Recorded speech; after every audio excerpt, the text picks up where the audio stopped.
So, welcome back, everyone, to the second session on space traffic management of the UN Portugal Policy Symposium, preparatory to the high-level conference on management and sustainability of outer space activities to be held in Lisbon next 14 and 15 of May.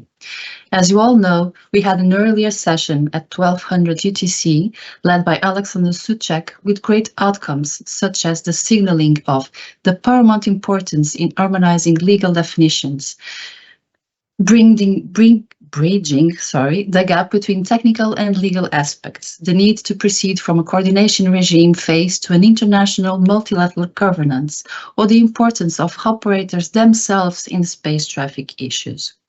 And to follow on this discussion on the wonders and ways of space traffic management, we have another great panel this afternoon, reported by Paulo de Castro Silveira and moderated by Sara Parker.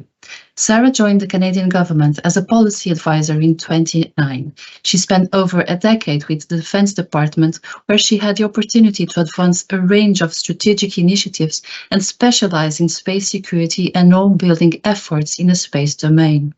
In order to continue her passion for outer space, Sara joined the Canadian Space Agency in 2022, where she has recently been appointed as Manager of International Relations and leads the UN Committee on Peaceful Uses of Outer Space.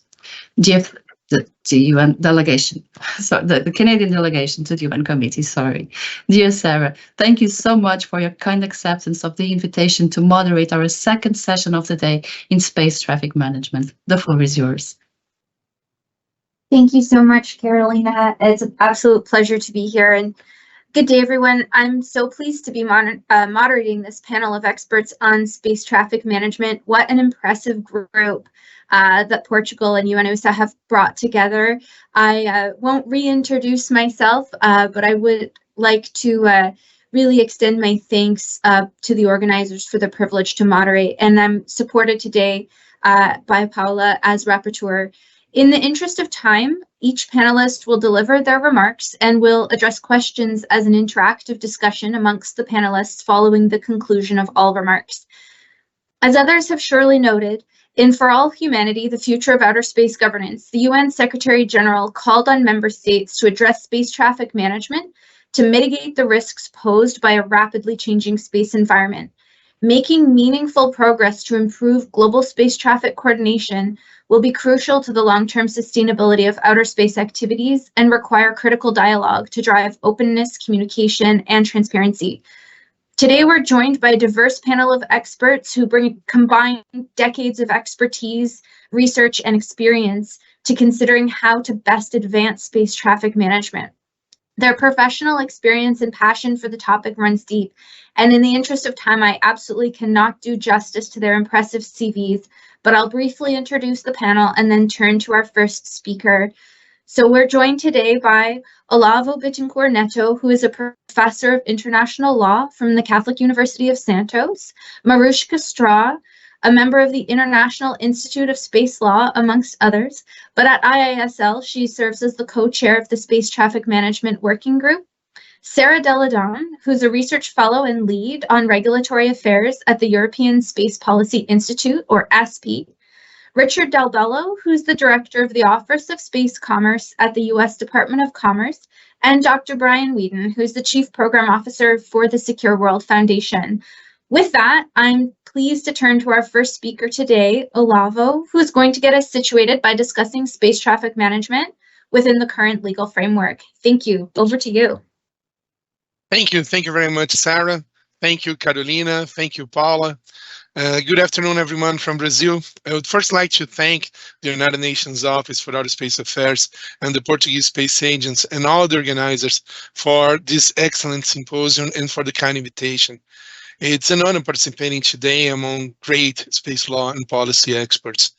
My contribution to this panel is going to be to highlight how current discussions on space traffic management and the long-term sustainability in general of outer space raise important questions involving fundamental issues of space law, such as the definition and the limitation of outer space.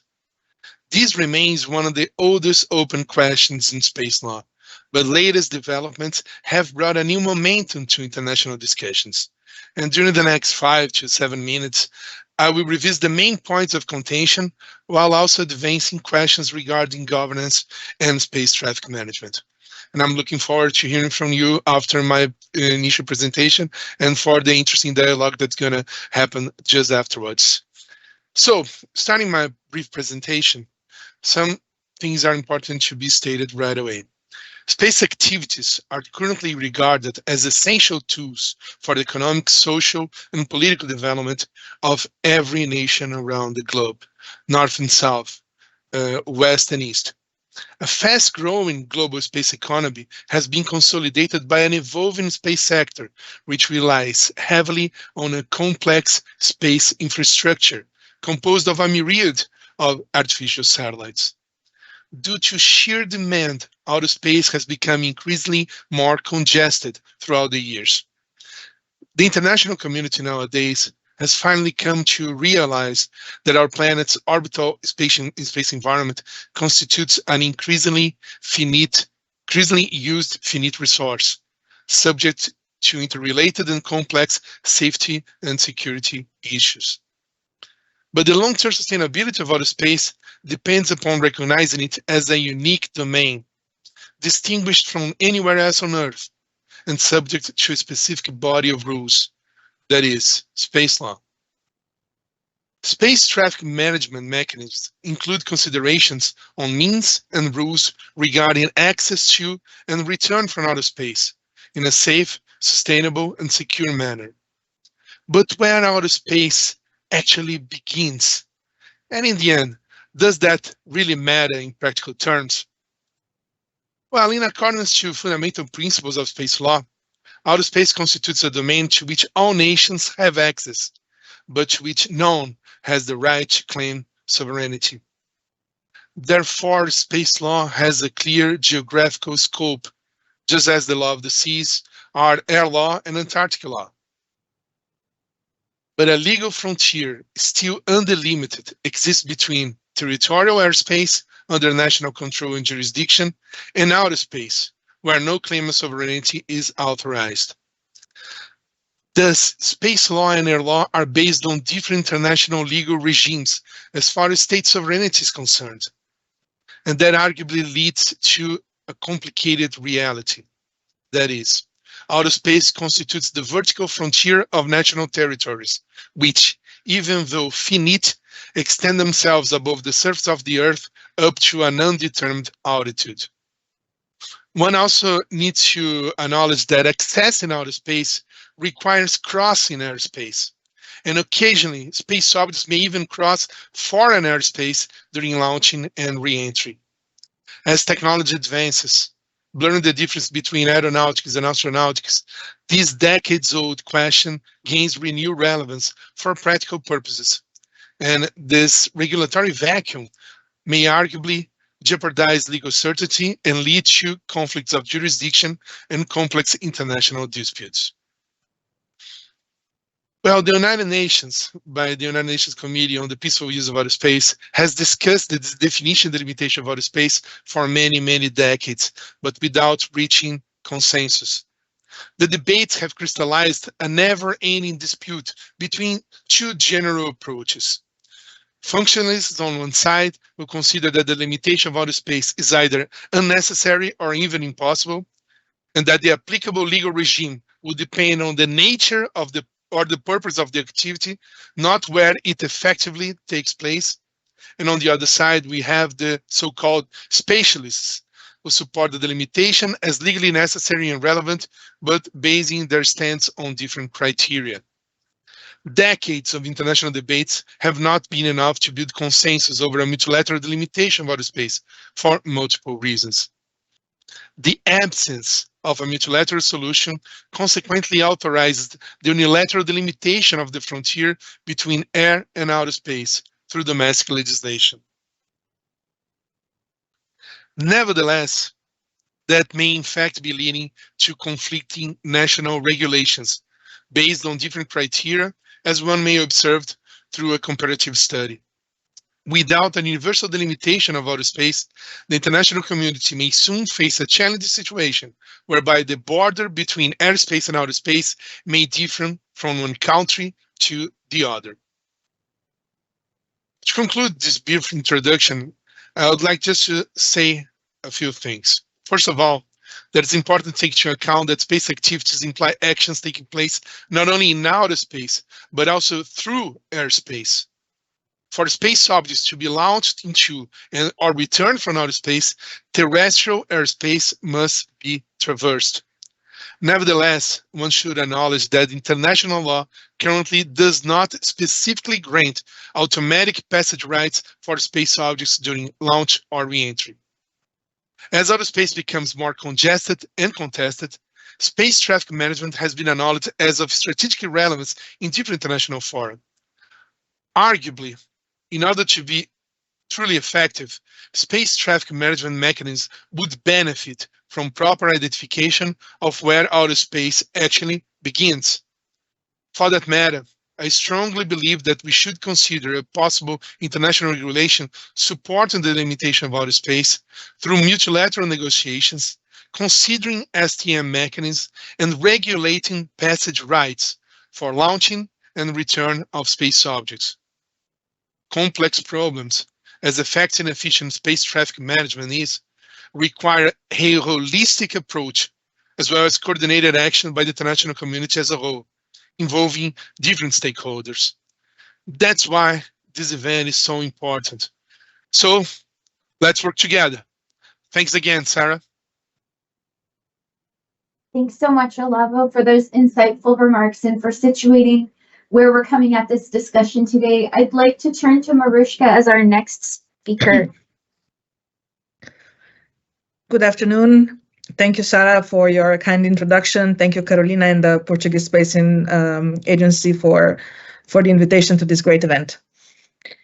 I am honored to be able to take a part of this panel with my great co-panelists and talk to you about the work that we are doing on space traffic management in the International Institute of Space Law. I would like to offer some insights on STM and focus on the work of the working group that has been very active over the last 5 years.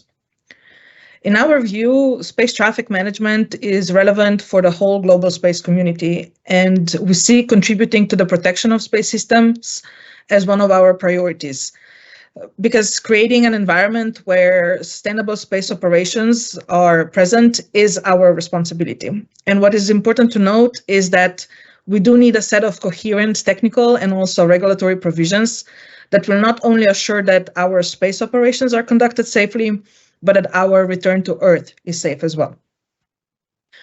First, I would like to offer some insights into the activities of the IISL STM working group since its formation in 2019. In October 2018, the International Institute of Space Law, the International Academy of Astronautics, and the International Astronautical Federation signed a trilateral agreement committing the three organizations to collaborate on issues relevant for space traffic management. Following this agreement, IISL established a working group which is dedicated to STM and is comprised of international legal experts. The group has presented the initial findings on mapping STM in 2020 and continued its work by producing an analysis paper which identified gaps and inconsistencies in the legal frameworks with respect to authorization and also continuing supervision for space activities within the context of Article 6 of the Outer Space Treaty. The outcomes of this working group mapping also discussed the necessary next steps for a successful implementation of STM standards, and the finding of the working group were presented during the International Astronautical Congress in October 2023. Now, the Institute regularly contributes to the conversations on STM in global fora. For example, IISL frequently has STM as a topic during its colloquia at the ISC, which is intended to serve as a forum to discuss developments of national space law. We also regularly contribute to UN COPUS and the legal subcommittee by delivering statements and also through the organization of side events. In 2023, we organized a side event with the Japanese delegation, which was dedicated to the legal aspects of STM. Speaking of the legal subcommittee, IISL made STM a topic of discussion at the ECSL IISL Symposia before STM became an agenda item of LSE in 2016. we firmly believe that the conversation about STM needs to continue, and seeing the increased traffic in space, it is of crucial importance that STM remains a topic on the LSE agenda. We are now at a point in time when action is needed.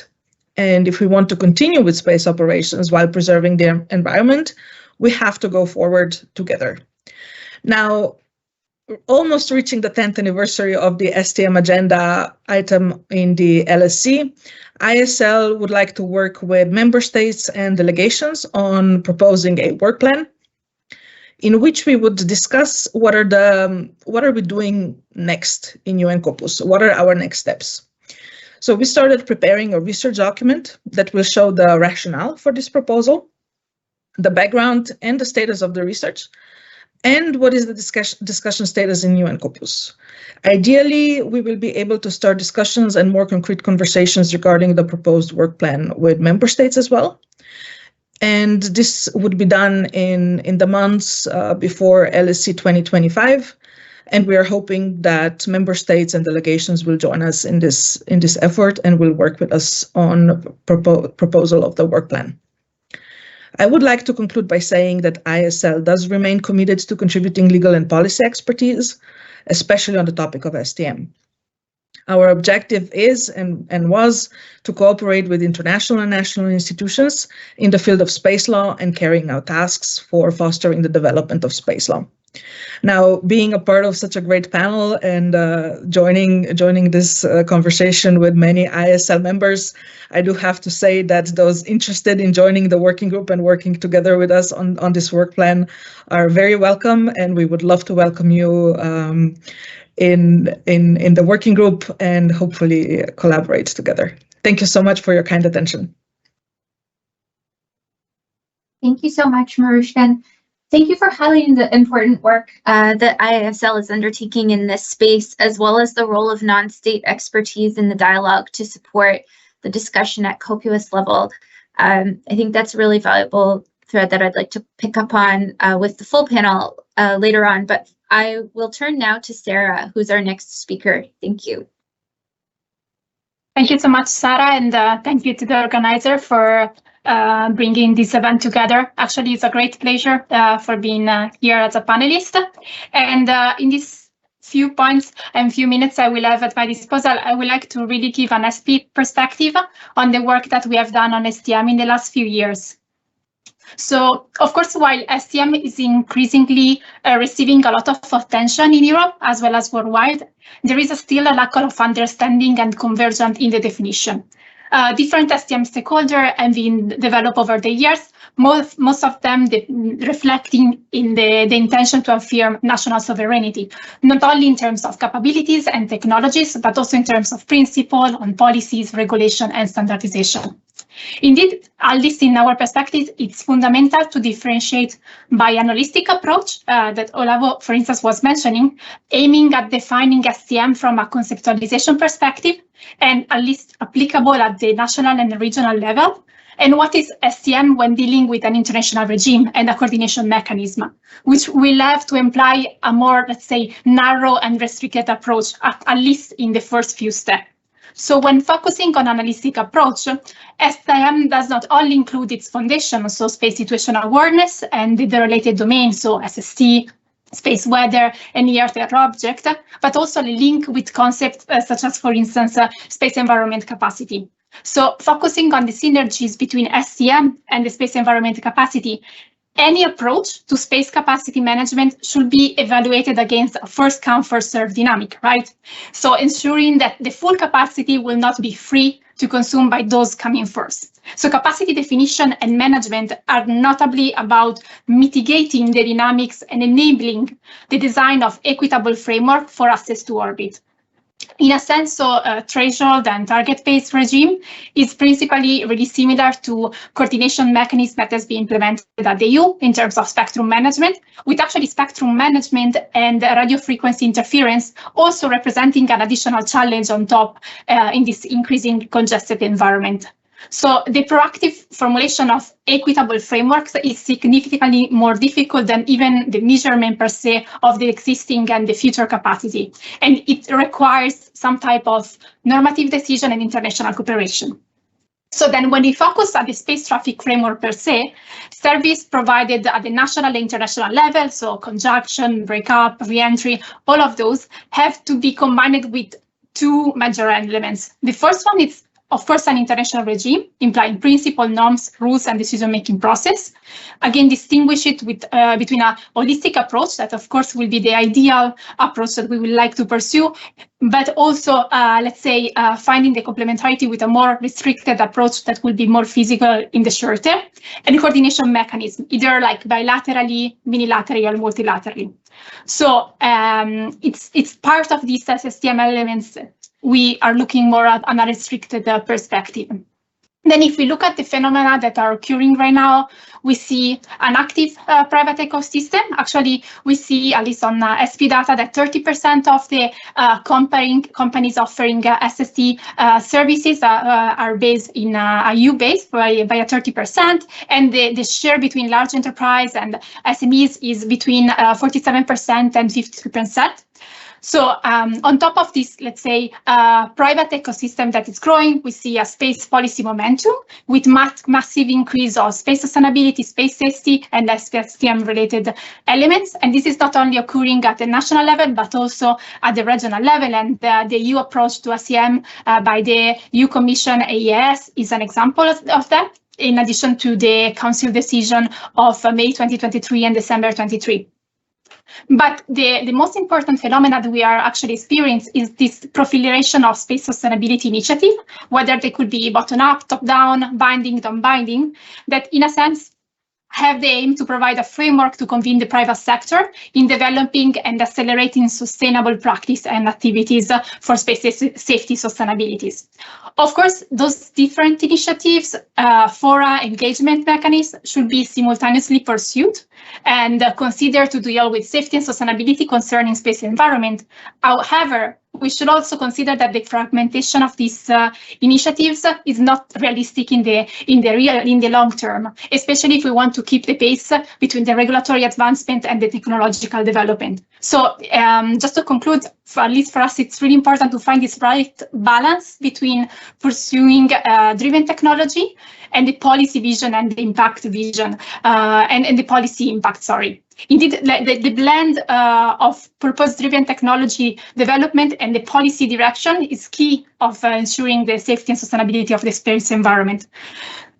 Just to let's say summarize, it's really a question where we try to conceptualize STM, but then we really need to differentiate with an holistic approach of the STM, which is serve at the national and regional level for common understanding. But then if we want to find a coordination mechanism and space traffic management regime, we may also need to find a more restricted and narrow approach that will lead us to increased consensus and then developing from there. I will stop in here and looking forward to the discussion. Thank you so much, Sara. And I thank you as well for kind of situating the broader issues at play when we consider international cooperation and discuss space traffic management in that context, including, like you said, space environment capacity. Really appreciate those remarks. I'm going to turn now to Richard as our next speaker. Thank you, Richard. Thank you, Sara, and thank you, Carolina, for this kind invitation. And thanks to the Portuguese Space Agency for this amazing opportunity. This is, I'm sure, I've looked over the past agenda. I'm sure there's been a tremendous amount of great speakers today. I wanted to key off of something that Sara just said, which is the broader issue of sustainability really does frame any conversation about space traffic management or coordination. We prefer the word coordination because we right now as a globe lack the regulatory tools to do active management or control. So we've kind of defaulted to just saying coordination. But overall, the concepts, the beginning concept, as Sara just outlined, is it's a broad idea of where are we going with sustainability in space. It's not just deorbiting debris. It's not just crowding orbits. It's the totality of our impact on these new environments. So when we look out, we're looking at, for example, we certainly are concerned with how do we manage the traffic in space? How do we keep track of debris? But also beyond that, what's the impact on terrestrial users, for example, astronomers, on the crowding of space? What is the impact on our own atmosphere and environment of launching rockets and using the fact that satellites mostly burn up on their way in? How do we take into account the impact on the planet as a totality, particularly now that we're talking about tens of thousands of new satellites being launched? Looking further out, we are concerned. We must be aware that we'll also have an impact on other celestial bodies, such as the moon. There's, of course, a very deep and I think very thoughtful conversation going on with respect to the Artemis Accords about what are allowable activities on the moon and what do we want to encourage. But all of those things assume that we are leaving a footprint, a very heavy footprint, wherever we go. So those are things that we need to consider. Focusing very specifically on the issue of space traffic coordination. In the United States, the art of tracking objects in space started in our national security community. Recently, our Department of Defense said, look, we are overwhelmed with trying to keep track of everything that's going on in space, and we'd like to transfer the responsibility for space traffic coordination to someone else in the US government. The White House made a determination a couple of years ago that that would be to the Department of Commerce. So my organization at the Department of Commerce got the responsibility to start building the next generation space traffic coordination system. When building a new system to do space traffic coordination, you have to be mindful of what do we do well and what do we do badly. Today, we have a pretty good international environment for data sharing. We are not as precise in the science of space traffic management, space traffic control as we'd like to be. So I always say we're pretty good at something that we need to be consistently excellent at. So the world has a long way to go yet in terms of the kind of precision that we routinely exercise on an everyday basis with air traffic control. So we're at the very beginning of a long historical journey towards understanding how to manage space. One of the early realizations that we came to when we started planning our program was that we were not going to be in this alone. I noticed earlier on the agenda today, you had my good friends Pascal Fauché and Rudolf Munoz from respectively the EU and the EUSST. We've been working very closely with the EUSST as they've developed their system. We have tried to create a certain amount of parallelism in the systems because we're looking out to a future where we're going to say, how do different national systems communicate with each other? Today, we don't know how to compare the results of when you have two conclusions, two predictions of a conjunction assessment based on different observations, based on different technologies, using different tools, computer software tools to derive those. We don't know how to compare those results today. So a space traffic controller in Beijing can't be sure that they know exactly what a space traffic controller in Paris is seeing. And so that is a major technical and policy challenge for all of us. So we envision the world becoming a system, a network of networks, if you will, that we have to figure out how are we globally communicating data. I always say that this is a little bit like, this is a little less like air traffic control and a little more like international banking. You're going to have millions of transactions a second in a very low trust environment happening 24 hours a day. And how do we manage that flow of information around the globe? So it's a major challenge, but the place that we're starting, one of the places that we're starting, is we have a very good international dialogue on standards that is taking place in the CCSDS, the Consultative Committee on Space Data Systems. And we have also, I think, a good set of dialogues happening on the issue of best practices for operators. Olavo referred to and Maruska both referred to the emerging international regulatory environments. Today, there's a bit of uncertainty who will be the ultimate arbiter of these issues internationally. You know, we have two organizations, ICAO, which has been focused on air traffic, and ITU, which has been focused on coordination of spectrum. Neither of those is a perfect fit for the future of space sustainability. A lot of the work to date has been done on the Committee on the Peaceful Uses of Outer Space, of course, which has done tremendous work over the decades. How the world ultimately resolves the issue of policy versus regulation is one that I think is a very open question. But the exciting thing is that many nations are looking at these problems, and we have good collaboration so far, and I believe a commitment to work closely together to solve these very, very complicated issues. And I just think we've already had some very good engagement, and I'm looking forward to continuing that. So I think I'll end my remarks there.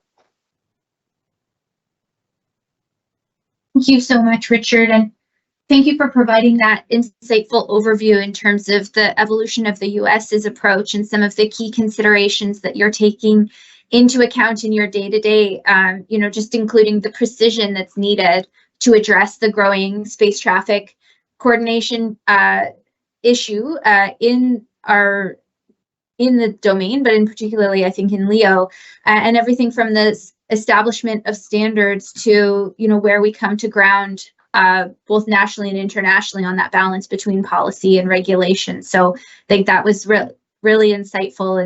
And with many thanks to Brian for his patience, I'd like to turn to him now as the closer on the panel, and then we'll open it up to questions. Thank you, no problem. And thank you again to the Portuguese Space Agency for putting this together and inviting me. Well, as you can see from the discussion we've been having here, this issue of space traffic management is very complex, very broad, and touches many different aspects of space activities. And it has lots of different parts.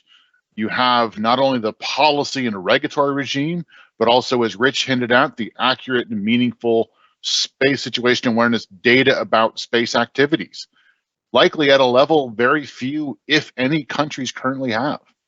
Just solving that data problem itself is a massive undertaking that has a technology piece, it's got a trust building piece, and it's got a governments working in the private sector piece to it. And then, of course, there's the regulatory piece that others have talked about, which honestly is even harder. I think the most important thing to keep in mind here is that space governance is what we call a polycentric system. What that means is there is no one single center of power that controls everything. It's a multi-layered system with power distributed between the international, national, and sometimes even provincial or local level.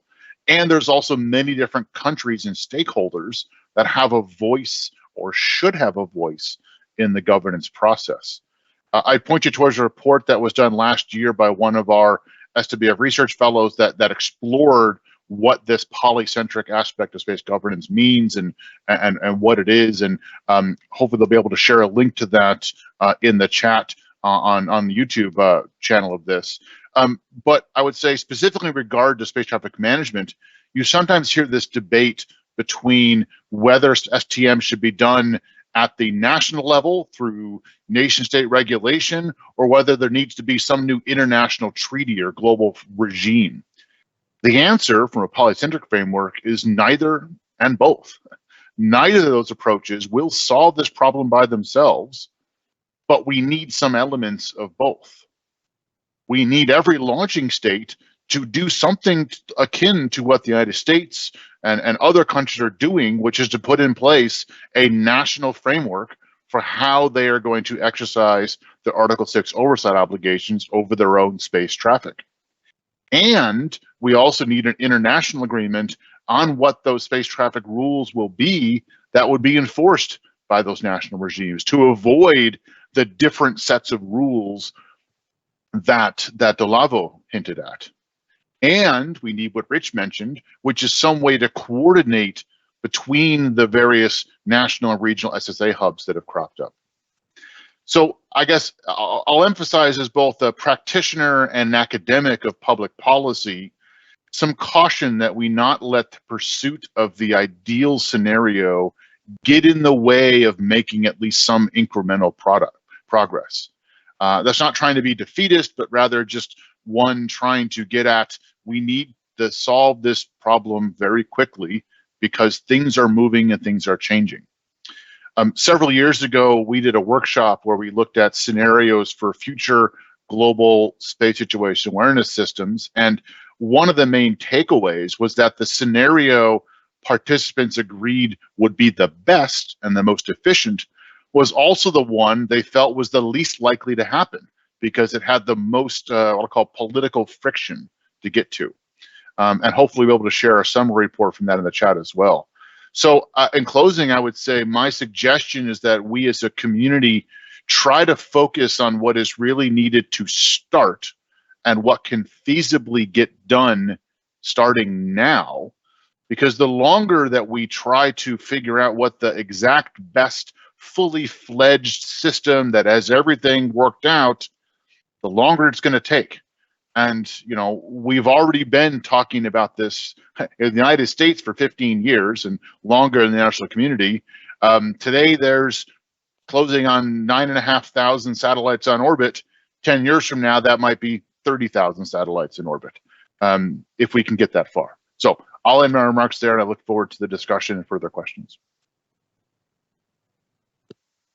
Thank you so much, Brian, and thank you for bringing into the dialogue that idea of space governance as polycentric. And I really think that, you know, drives what makes space traffic coordination or space traffic management such a wicked problem that's taken, you know, so many years of dialogue. And like you say, we're still in some ways maybe chasing that ideal. This has been a really thought-provoking panel, and I think really complimentary remarks by all of our speakers. And before we turn to any potential questions from the audience, I would like to invoke the moderator's privilege of asking the first question.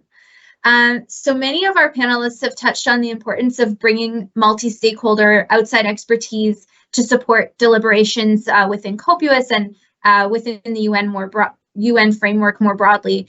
I want to direct this question to Maruska to start us off, since she really spoke to the complementarity of a multi-stakeholder approach, but of course I would want views from the other panelists as well. How do you see outside expertise supporting deliberations at COPUOS going forward? This is an excellent question. And first, my first comment would be that by no means I mean that the states are not already informed about what's happening. They already know and are very well aware of activities.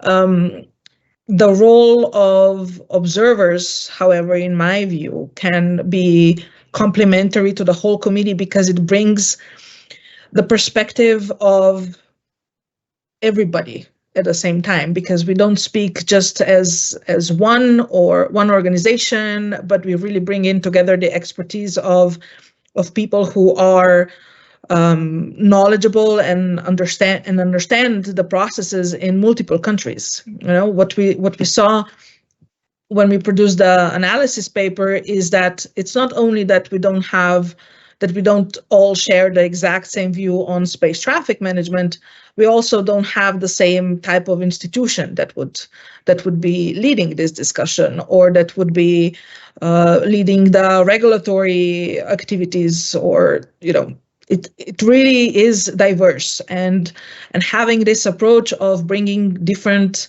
views together kind of bridges this divide that we have, because it offers a common path that would be suitable for two possible states or organizations that might have completely different institutions.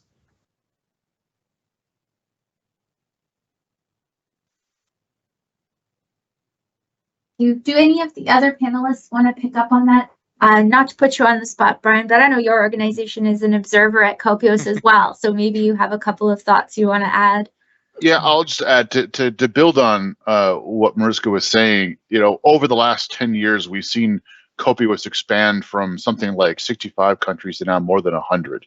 And there is a diverse array of not only interests, but capacity and just sort of national frameworks. And that just makes this more challenging. So sort of what I was trying to get at is we should not assume there is a one-size-fits-all way to do the national level implementation of this, right? The way the US is approaching this is not the same as the way New Zealand has approached this, which is not the same way as Japan has approached this, or all the other countries, because each have their own national framework. So that's sort of what I was trying to get at, is that while there does need to be some level of international consensus on sort of the core rules or what it is we're going to have everyone behaving in space, the way that is implemented at the national level is probably going to be different from country to country. And that's just a fact of reality that needs to be kept in mind. Sara, can I add maybe a thought? I think one of the suggestions I might make for how to make COPIOS stronger as it moves forward is the ITU has a very sophisticated process for incorporating the voices, and the opinions of the commercial sector. And I think if there's one area where the Committee on the Peaceful Uses of Outer Space is still lagging is they don't have an easy way for the commercial sector to inject thoughts, information, and provide guidance on the changing marketplace. And I think for the organization to grow and strengthen, it does really need to consider how it will do that in the future. And Sara, if I may, I'd like just to make some comments on it, because I believe it's important to have an inclusive perspective in relation to space governance, taking into account what Brian just said about this policy-centric framework, because it's important to take into account that different nations have different demands, different actors have different demands. And when we consider the perspectives from developing nations, most of them are trying to secure access to outer space. They're trying to be part of this global space community, be part of the global space economy. Some of them are starting to devise their national space policies, are starting to enact their national space legislation, and they're trying to establish partnerships with important players in order to have access to fundamental space services. So discussions on STM, they must be clear in relation to the prospects and the ideas behind it and how they could be supported and implemented. STM should not be foreseen as some sort of blockade or difficulty for developing nations to gain access to outer space. And a system designed for space traffic management that only binds a minor subset of space actors, it's not going to be that effective in the long run. So how to bridge those gaps, how to establish that communication, I believe this is the main challenge. And we saw that at UN COPIOS during the negotiation of the 2019 long-term sustainability guidelines, how some key terms were interpreted in different ways by different actors. So how can we establish a sustainable and effective communication? How can we avoid miscommunication and miscalculation by the different space actors? I believe this is the great challenge. If I can also quickly add the point, I mean, I totally agree with everything was said before. And again, I really think that if you want to keep pace with technological advancement and with operational requirement, there is for sure a need to find a more inclusive approach in the intergovernmental type of bodies. And of course, the example provided by the ITU with the sectoral members that we just were providing, it's something that we should really investigate, but there are also some type of more hybrid models that we can look at. I mean, it can be the ARIA formula, the Security Council, it could be many others, but for sure, if there is a pace that we need to keep, there is a need for really bringing everyone to the table. And sometimes it's really difficult if this is done at the national level and then reported at the international forum. Thank you so much, everyone. And I think so many interesting kind of points there that we could pick up on and diverge into like a really lengthy conversation on some of those. I want to pick up though on the national frameworks and national approaches that were mentioned by a couple of the panelists in their responses. And I think this is probably a hybrid question for both Richard and Sara, if I can pull the thread a bit on the US and the European approaches to space traffic coordination that are evolving. So, I mean, for you, Richard, we're all watching with great interest the transition to the TRACS program in the US. And, kind of more broadly, though, seeing an evolution in the growth of space traffic coordination services. We see EUSST is already operational. Do you see this as being a competitor to TRACS? That you mentioned parallelism in your remarks, and so I want to pull on that a bit, but also for you, Sara, to kind of build from that, from a European perspective, how can this approach to space traffic management be built out from both a policy and a diplomatic perspective? So a bit of a two-part question for both of you, and as always, would really welcome the views of the full panel. That's an excellent question, Sara. We very, very much do not regard EUSST, or quite frankly, any of the other space traffic coordination systems that are being developed. We do not regard them in any way as a competitor. We've been working very closely, both at a policy level and at a technical level, with EUSST to try to make sure that the systems align. Just as the air traffic control system at Heathrow isn't in competition with the air traffic control system in Charles de Gaulle, these are what we are, the global objective is safety. And what we will have to have is some way to communicate effectively at a high rate of speed between all of these systems that are developing. I think, we're looking at our relationship with the EUSST as one of the early partnerships, but eventually we see a very holistic worldview where we also need to have relationships with the space traffic control systems of China, of Russia, of Latin America, of Africa, so all of the countries who want to be space operators will eventually have a desire to be able to see and predict what's going on in space. And the question is not should they of course should, but the question is how are all those systems talking to each other? And that's what we're working on. And that's both a policy exercise. For example, right now, we are in discussions with the EUSST about what are the basic services that we will offer for free in the world. So we would like to make sure that there's alignment on some of these very basic principles. But it's also a very deeply technical exercise of how we align the technical output of these very, very complicated systems in a way that it's producing reliable information in a sustained fashion.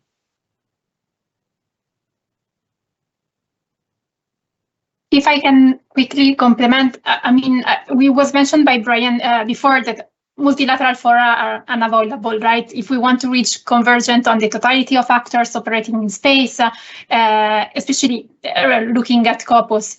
However, we also know that an adoption of all-encompassing legal binding document is quite unlikely. And this is why there is probably a clear need to find a common position at the regional level, and I'm focusing here on Europe, representing the European Space Policy Institute.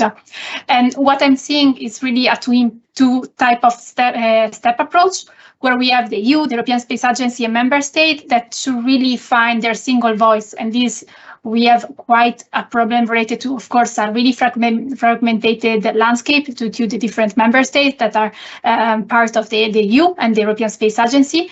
But the goal for Europe should really have the single voice and then starting engaging bilateral or unilaterally, as they are currently doing, with different foreign partners. And in parallel, then when this type of regional single voice is agreed, it will be simplified and facilitated also a discussion at the international forums, such as, for instance, the UN COPers represent.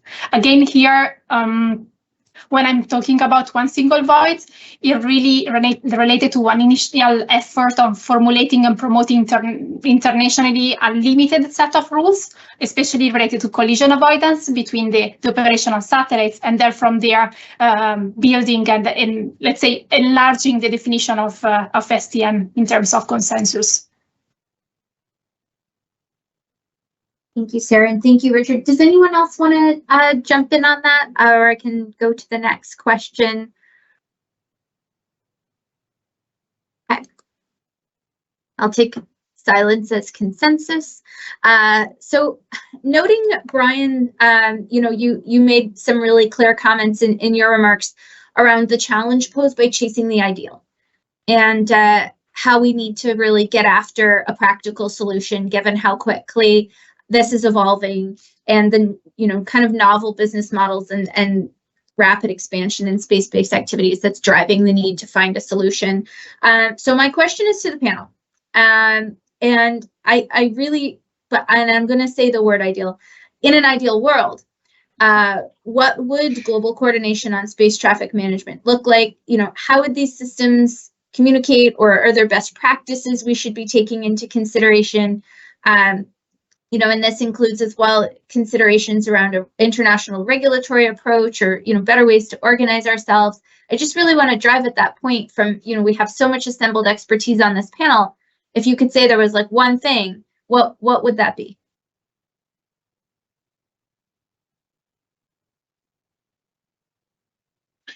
What would you like? Brian, are you starting?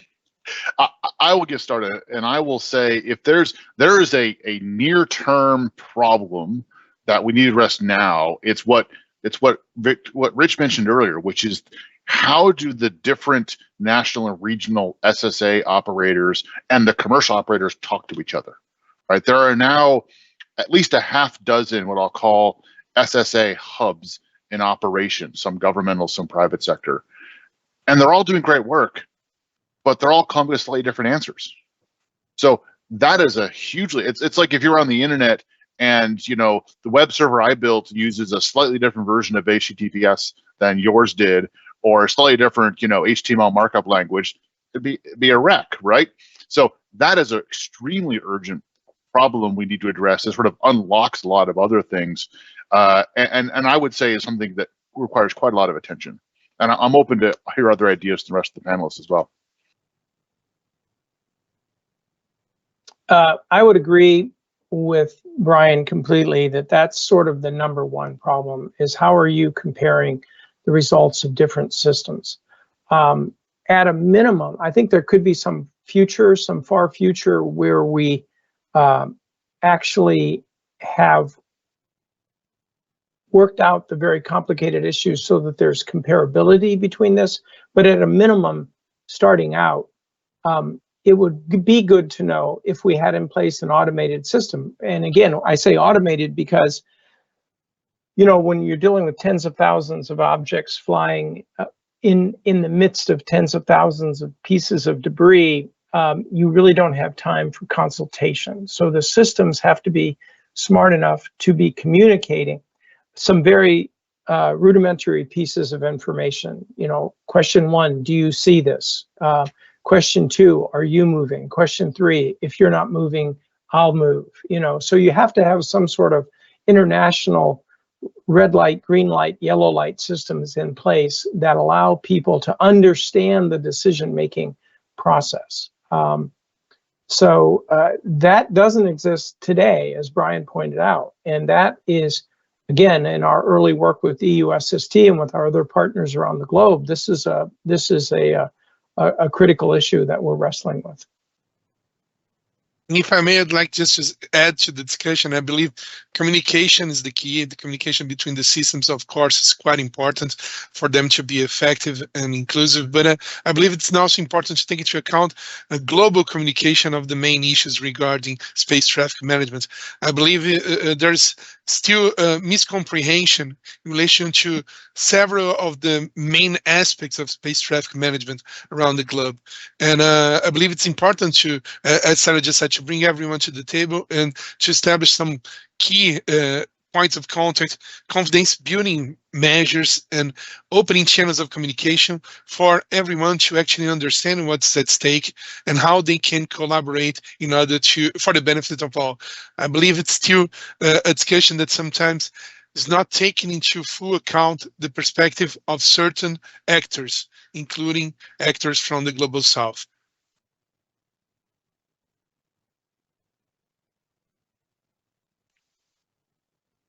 Does anyone else want to jump in on that? I'm just cognizant of the time, have one last question, but I'll hold if there's other responses. I would like to add one thought, which will probably not offer a foolproof solution, but it is a thought that I've been thinking about for a while, which is that everybody agrees that space traffic management is important and should be one of the priorities and that is needed. And in my personal view, because we all agree, we are getting a bit slow because we know it matters. And until we get something tangible that we have to solve, and it's going to be too late, or we have someone provocative enough that is going to go and say, we disagree with everybody, and just make us angry so that we all wake up and actually start searching for a solution, we're all just going to agree with each other, which is that this is super important, is exactly what we need, and we don't know how we go forward because we agree. And how to move from that, I'm always hoping that my co-panelists will have a solution, but I think we're also one of those people that agree that it matters.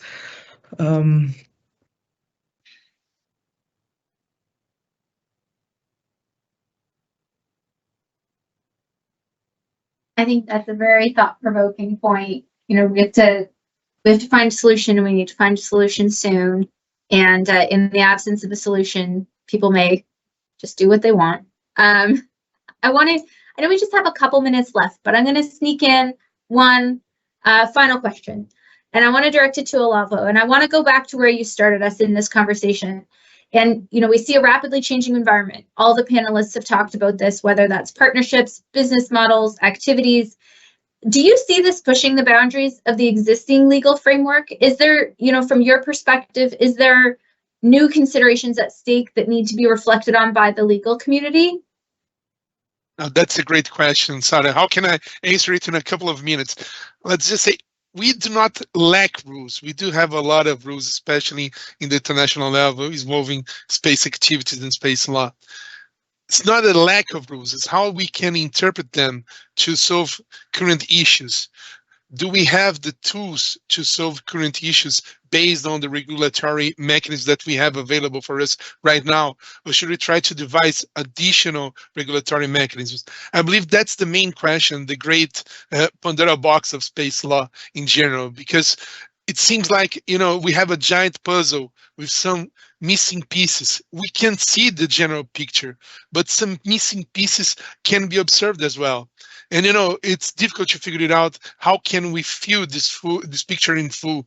Should we try to just expand interpretation of the current provisions, or should we try to devise new instruments? And how should we do it? Should we try to approach it from based on some sort of binding agreement, which is certainly quite difficult right now? Should we try to approach it from a soft law perspective, or should we just embrace the fact that now space law is becoming increasingly more national, more domestic, even though we should also acknowledge the fact that there is a risk of fragmentation of space law? So in general, all I can say is this: we do not have a lack of rules. We do have is a lot of different interpretations of fundamental principles. and we need to figure it out if it's time has come for us to start to devise regulatory instruments that can provide the missing links of this giant puzzle.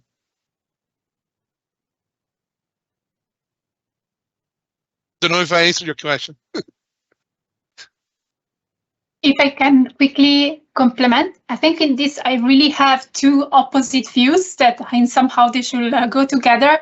Like on one side, if we are really only focusing on SCM, there is a need to, and it was mentioned by Brian and by Richard before, to really focus at what is the most important aspect, which is data sharing, data interoperability, and really agreeing on few specific traffic rules that could solve the immediate problem that we could have at the moment. But on the other side, I think there is a really need to do one step back and really looking more at the outer space governance overall and how this can be actually enhanced. There have been some sign of different bodies looking for that. I mean, we had the policy brief number 7 on outer space governance, and even if we look beyond the corpus and we focus on the International Telecommunication Union, for instance, the RTU, we have a space sustainability resolution, Resolution 74, at the Radio Communication Assembly that is tackling the topic. We have now a portal looking for data related to NGSO satellites. So I think the need for doing a step back and see how this intergovernmental organization, such as the ICAO, the ITU, the UNOSA, but also bodies such as the IDC can better cooperate and complement each other to tackle the issue should be really, really relevant in my opinion. I'm not sure they can go together, but yeah, that's my view. Thank you so much to both of you. I think that's a really great way to end the discussion in terms of putting some of those really key considerations back on the table in terms of how we move forward from here. Thank you so much, dear speakers, for a great session and for excellently sharing your wonderful ideas and views on this critical issue, from which I have mainly retained the following: the importance of definition and the limitation of outer space by the international community as a whole, attending the potential consequences it poses regarding sovereignty, amongst others, the complementarity of a multi-actor action and the gathering of joint work plans, the importance of the definition of STM by itself, with the development of a equitable access framework to orbit, and that encompasses also the private sector, the need of a network of networks on how to globally communicate reliable data, the solving of the data sharing problem that will be a huge step forward, and the need to focus on what it can be done now to start, just to kickstart and not wait to put up in place a perfect system, and that this kickstart could also, and from this moment on, start to encompassing soft law and the tradition law and other regulatory instruments that can fill the gaps, including, if necessary, to look for comparable solutions already in place in other institutions. And thank you all for your kind words towards the organization, UNOSA, and the Portuguese Space Agency. Dear Sara, thank you for your great moderation of this star panel and for excellently steering this work. And with this excellent closure of the space traffic management topic and the call for urgent action, we've paved the way for the session tomorrow. The first one at 13 UTC time, where Antonino Salmeri will lead a fundamental conversation with the younger generations about the current state, legacy, and challenges in the governance of water space, and what they, as they are the heart, the heirs, and actual actors of space in the future. And the second one at 15 UTC time, where Marcos Voltran will moderate a session dedicated specifically to civil society organizations and what are their views and proposals regarding the sustainability and management of outer space. Don't miss it. Thank you again to all for your so generous contribution to our policy symposium, and to all a nice morning, afternoon, or evening, wherever you might be. See you all tomorrow. Bye-bye. Thank you.